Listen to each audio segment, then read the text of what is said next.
Another long one this week. Hey guys, welcome back. It was a couple minutes there where we lost the end of that last. It was great. You won't see that. You'll see the second take Right, of that. right. But it was awesome. Still so off script because I don't remember what I was really talking about. But so we're getting into it as your kids are going to be victims.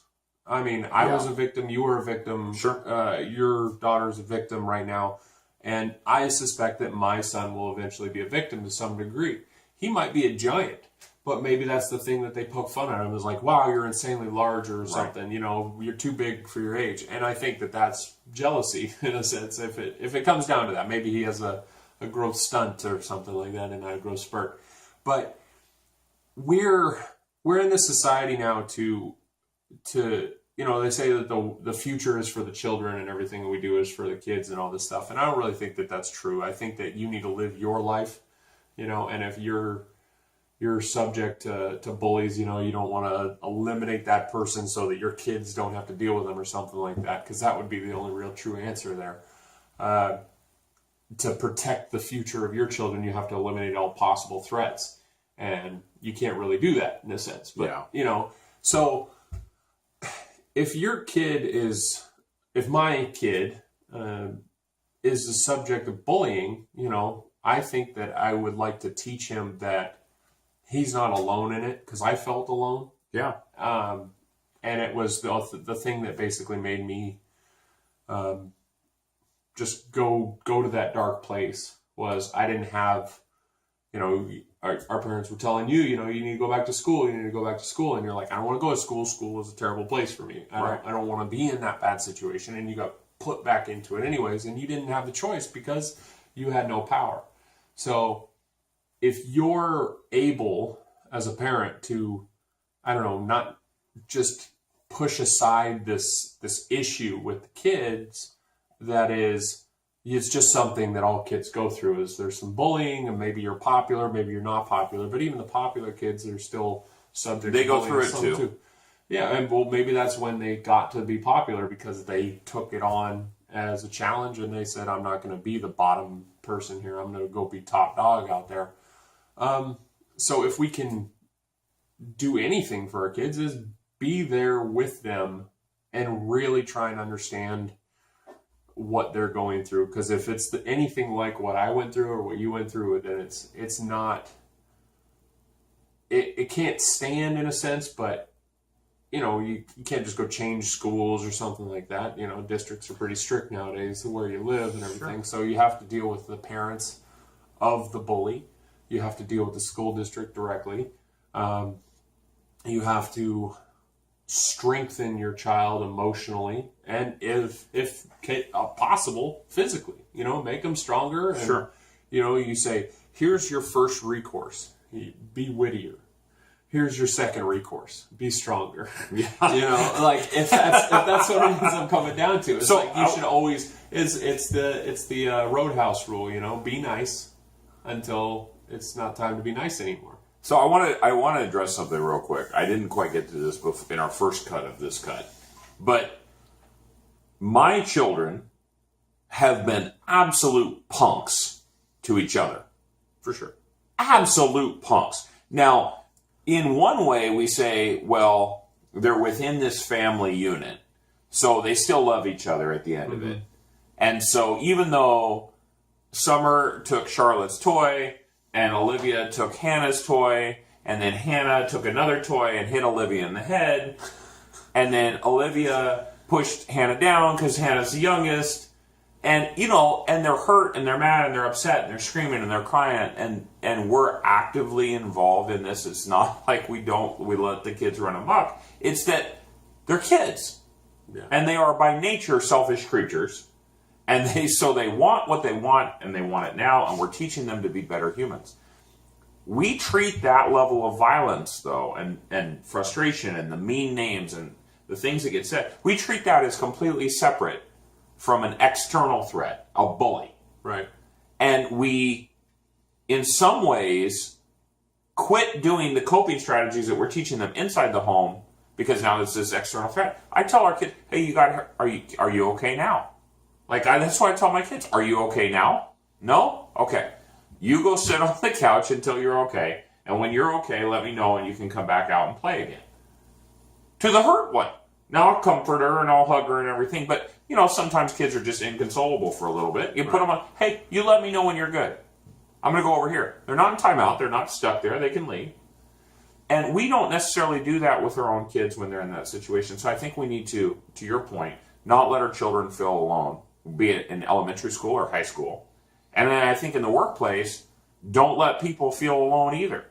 When you see somebody who's getting upset, when somebody says to you, man, I want to quit. Oh, really? What's going on? Why? Is everything okay? Hey, my boss has done this or done that. Really? What's going on? Is everything okay? Don't let them be alone. You can be a supportive person to people in the workplace. You can be a supportive parent to your kids.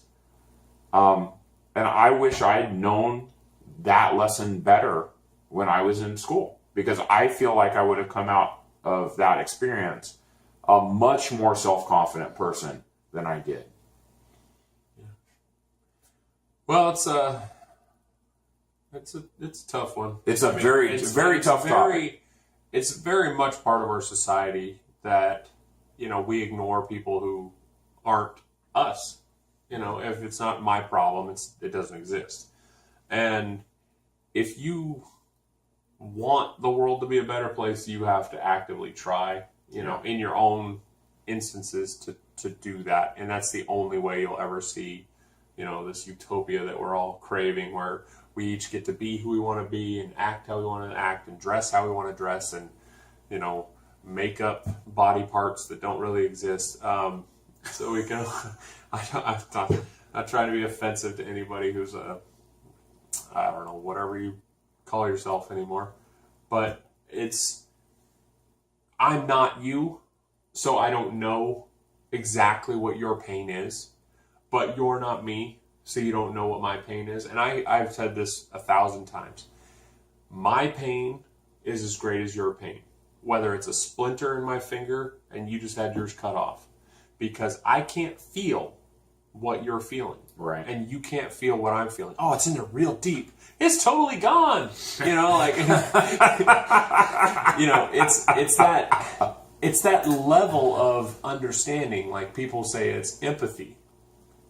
But you're only being empathetic to your understanding of it. I shinned, I busted up my shin one time. I know the same. I had that happen once, I think you're only empathetic when you're not feeling it. Like, if you have any two people in pain at the same time, men, women, it doesn't matter. If you have two people in pain, they're sitting on their own scale. If they're both in pain, emotional, physical, whatever, they're both in pain. Right. I hate that we have to use this all the time. We have the pain scale. Yeah. Right? It doesn't work well. We have people every single day, I think, who come down. I'm in a 10 out of 10 pain.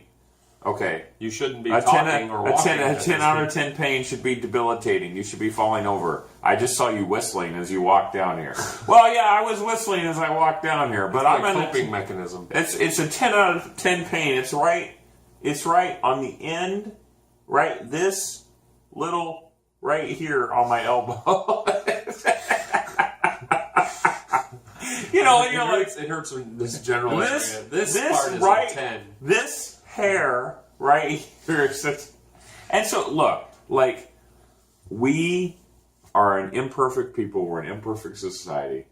We have to confront people in our world who are bullies and who try to attack people and try to take power, in my opinion. And I also think that I should be, as an individual, I should be willing to stand next to somebody that I see as being bullied and try to help them.